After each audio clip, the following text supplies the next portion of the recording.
The setting is Yankee Stadium, home of the New York Football Giants. The Giants' opponent today is the Dallas Cowboys. Led by head coach Tom Landry, the Cowboys have been known as an explosive football machine with a star-studded roster. But recently, the Cowboys' machine has become clogged. Though they are tied for the lead in the NFC's Eastern Division, Dallas has been unable to assert their usual superiority, and for the past few weeks has been inconsistent on offense. Neither quarterback Craig Morton nor Roger Staubach has been impressive, and their ground game, though number one statistically, has not controlled games as it has done in the past. In fact, it has been their perennially strong defense that has kept the Cowboys from losing more than 2 games they have lost till now, and even they have not looked particularly invincible. The Giants are another story completely, and head coach Alex Webster has the Big Apple aflutter. After losing his first 3 games, Webster and the Giants have won 4 straight and have looked good doing it. The new-look Giants bear no resemblance to a conservative Wall Street brokerage firm. They are a mad-mod contemporary team with a gambling style of play. The big difference has been their ground attack and their defense. Though 6th in the league, the defense has come up with the big plays with an aggressive pursuing attitude reminiscent of the Huff Robustelli era.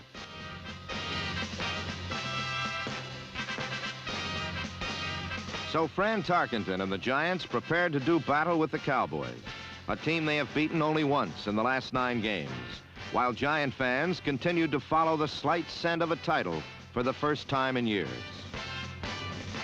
I'm Jack Whitaker, and this is the NFL Game of the Week, the New York Giants versus the Dallas Cowboys.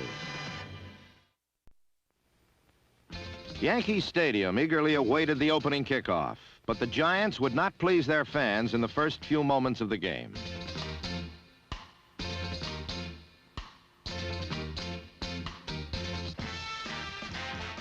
Tarkenton's strategy was to open with his running game, but this strategy failed miserably. After Ron Johnson was stopped, Tucker Fredrickson went into the line, fumbled, and safety Charlie Waters recovered. On a replay of the fumble, keep a close eye on Fredrickson, number 24, as he fumbles and then trips up Waters in desperation, perhaps saving a long run back of the fumble. With a big break early, Craig Morton decided to probe rather than go for the quick strike. So he ran his number 1 running tandem right at the Giants and got nothing. First, number 33, rookie sensation Duane Thomas. Then Calvin Hill, number 35, tried to move it, but managed 4 yards between them.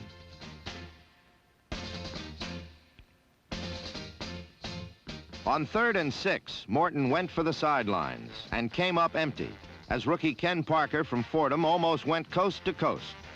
The Giants' defense had held and came away down 3-0 on Mike Clarke's field goal.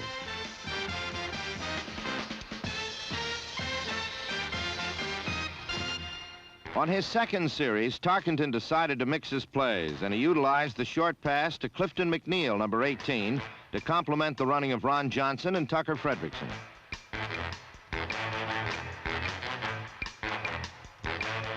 Coach Webster's strategy was to run right at the Cowboys' front 4 with draws and quick traps up the middle in hopes of negating a strong rush by the quick and overly aggressive Dallas front 4. The strategy worked well on this drive. On this play, it was the block by center Greg Larson on number 75, Jethro Pugh, that gave Fredrickson the time to pop through the hole and down to the Cowboys' 30.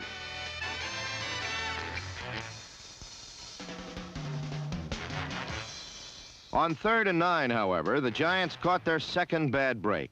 Tarkenton scrambled and hit McNeil at the 18. But Fran had been over the line of scrimmage when he threw. This cost him 5 yards and the down to boot. So Pete Gogolak came in and hit a 40-yarder to tie the score at 3.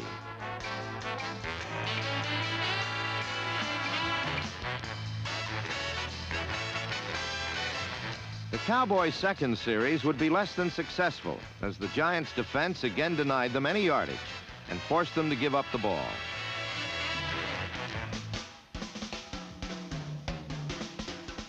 Giant fans were more than pleased to see this rebirth of defense at the stadium.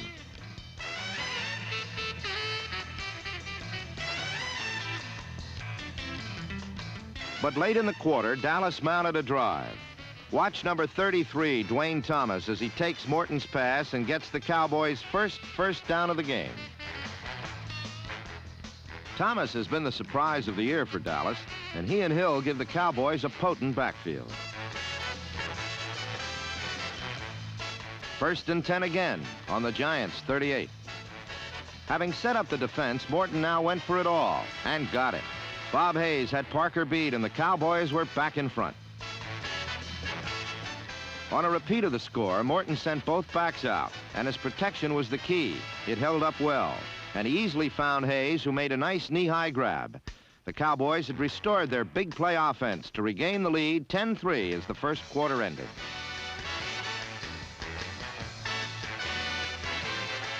We'll be right back with more exciting action on the NFL Game of the Week.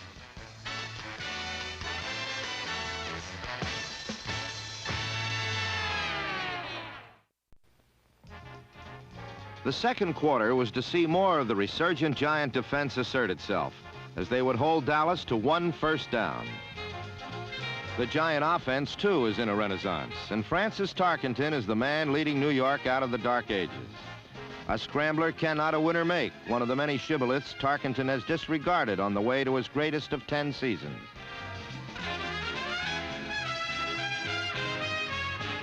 On this drive, a scramble and 2 tosses to McNeil brought up a 3rd and inches on the Cowboys' 35.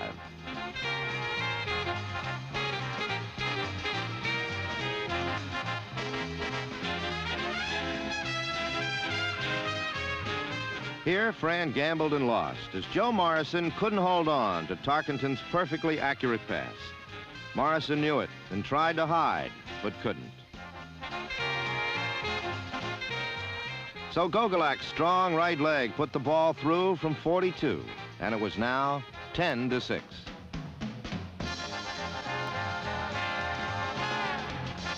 The momentum of the game then took a sudden turn, and it was another big play from the Cowboys that did it. Morton again went for Hayes deep. Defender Willie Williams just nicked it.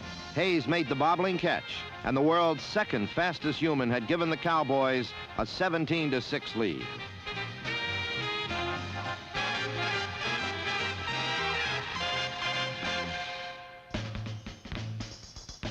Then came perhaps the key series of the game.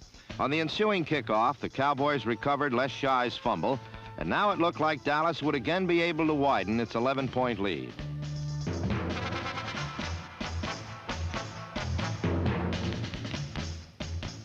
But a tenacious Giant defense dug in. On 1st down, they stopped Calvin Hill in a good play by linebackers Ralph Heck, number 55, and Jim Files, number 58, their outstanding rookie from Oklahoma. On the next 2 plays, Craig Morton's arm betrayed him. Morton was unimpressive so far today, and in fact, the touchdown bomb to Hayes was to be the Cowboys' only first down of the second quarter. The Giants' defense had held again, and Mike Clarke missed a 32-yarder to add insult to injury.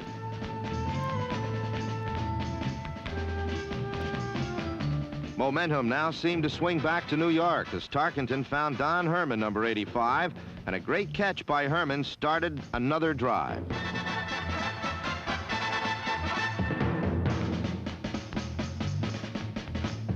Then it was Ron Johnson. In Johnson, Webster has the running attack New York has so sorely needed to complement Tarkenton's passes.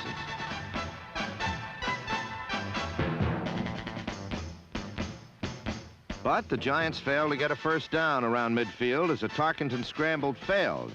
So Gogolak came in and tried one from 55 yards.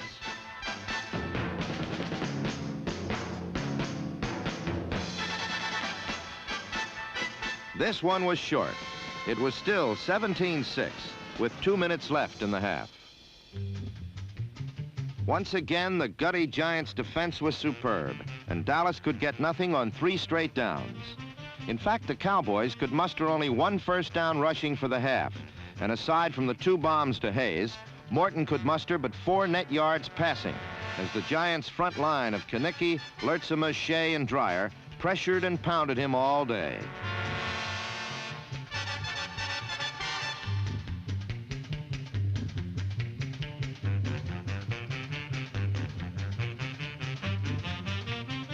A quick whistle saved an apparent fumble by Morton here, but Dallas had to punt anyway.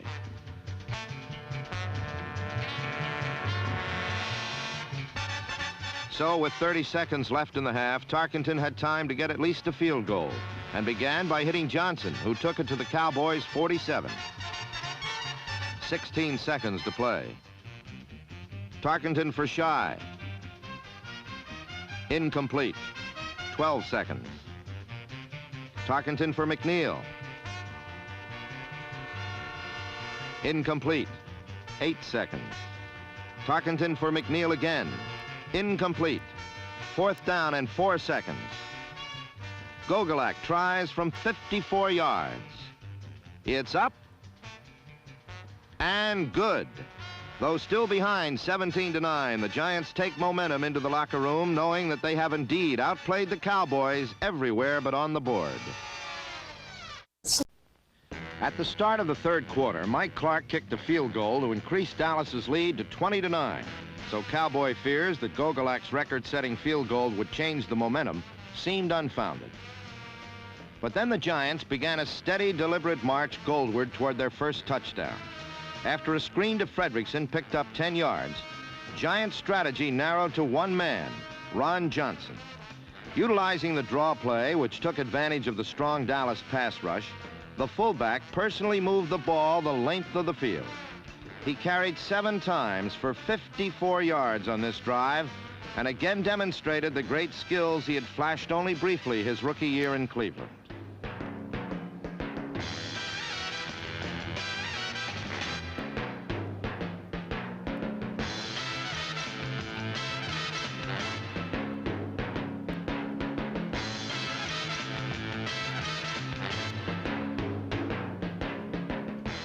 The Giants have long awaited a runner of Johnson's caliber, and now that they have one, they're using him. The former Michigan All-American went into today's game ranked 4th in the NFC in running and 6th in pass receiving. Today, he would run for 136 yards, catch 4 passes, and personally turn the game around in the Giants' favor. The only departure from Johnson's exhibition of skills came on the Dallas 7. With it 3rd and 1, Tarkenton faked to Johnson, rolled out, and hit Fredrickson in the flat to the 4-yard line.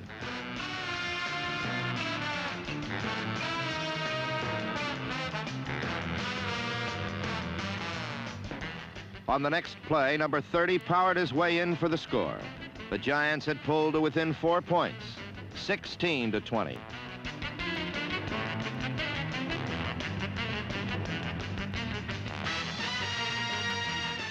A repeat of the touchdown shows the excellent Giant blocking, and that Johnson was met solidly by number 54, Chuck Howley.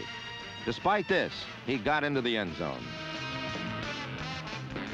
Everything was going New York's way now, and determined to keep it that way, they did the unexpected. Gogolak's onside kick was perfect. Rookie Joe Green made the recovery and streaked down the sideline.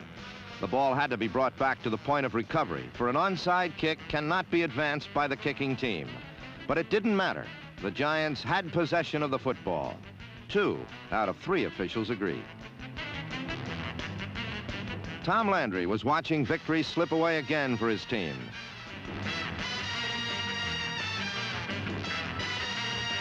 With the ball on the Dallas 44, the Giants wisely stayed with the run and Ron Johnson. He went off right tackle, 9 yards. Then on the first play of the 4th quarter, behind superb blocking, streaked to the Dallas 14.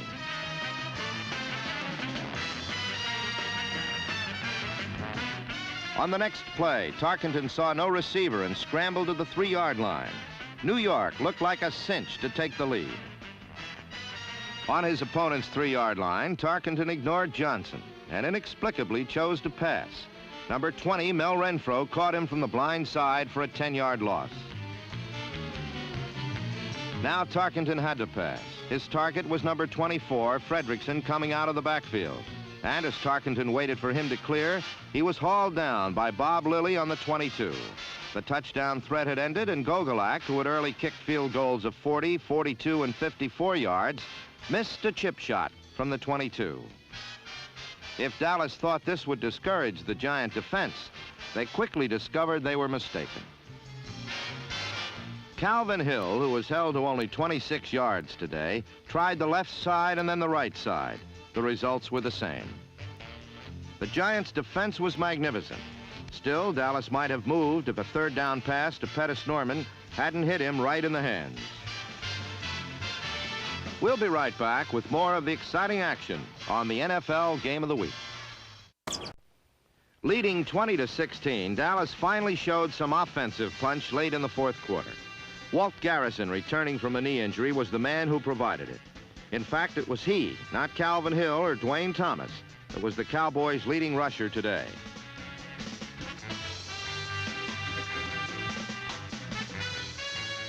But once again, the Giants got the big play from their defense. Jerry Shea dropped Morton on a third down pass, and New York had the ball.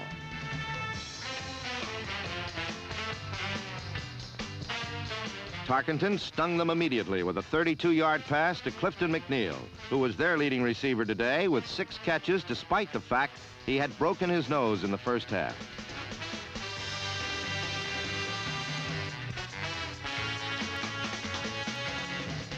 Two plays gained nothing for New York.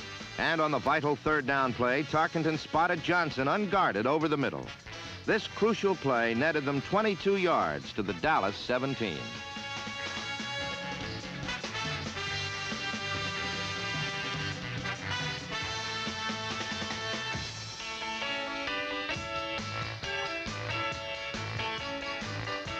Tarkenton, staying with the pass, couldn't find an open receiver and couldn't find any room to scramble.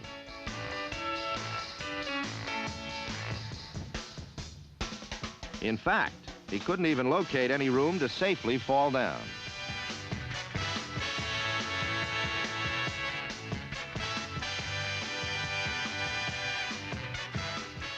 Third down on the Dallas 13, and Tarkenton's pass to Johnson barely made it past Mel Renfro's dive. The Giants had taken the lead with 3 minutes left in the game. New York 23, Dallas 20. Then began the final exciting sequence that decided the game. New York stopped the first 2 plays, and on the third down, Morton fired complete to Renfro on the New York 45.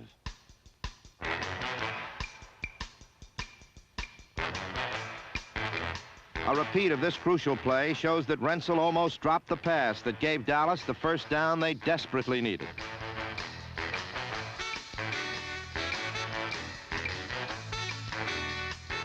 Less than 2 minutes to play now, and Morton hit Hill in the flat, but the Giant linebackers and secondary provided no escape.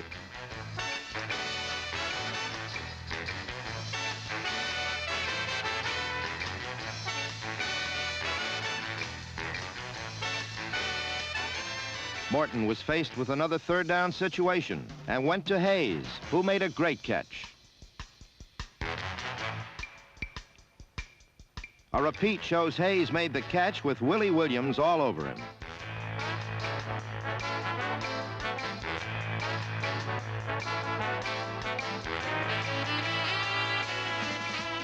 The Cowboys were at the Giant 43.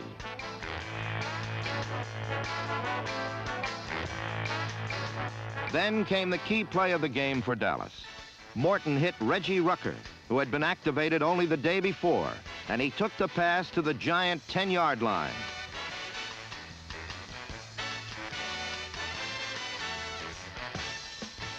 But Rucker had been illegitimately in motion, and the ball was brought back to the 48-yard line. 37 seconds left to go, and Dallas had to move into field goal range to tie. They had been further penalized by a holding penalty, but they got back into New York territory with a flat pass to Reeves.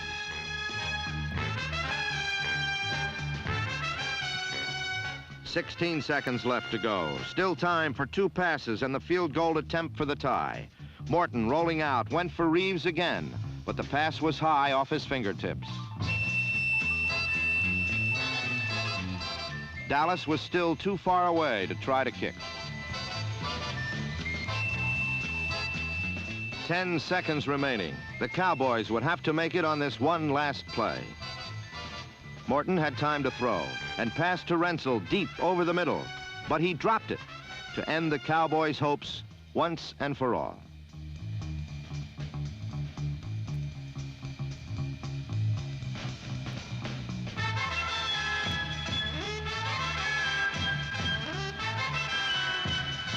A repeat of this vital play shows that Morton's throw was right on target. Renfro simply blew it as the Giants' 23-20 winners went wild.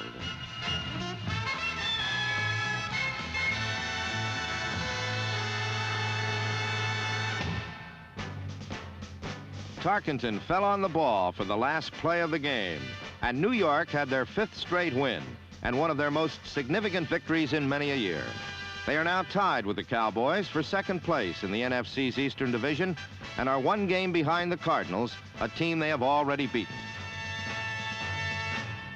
It's been almost a decade that so much roaring enthusiasm has been seen in Yankee Stadium, but it is deserved. For New York's hopes for finishing first, which were so invisible after they lost their first 3 games of the season, are now very real. Today, New Yorkers are dreaming bolder dreams, dreams of a championship.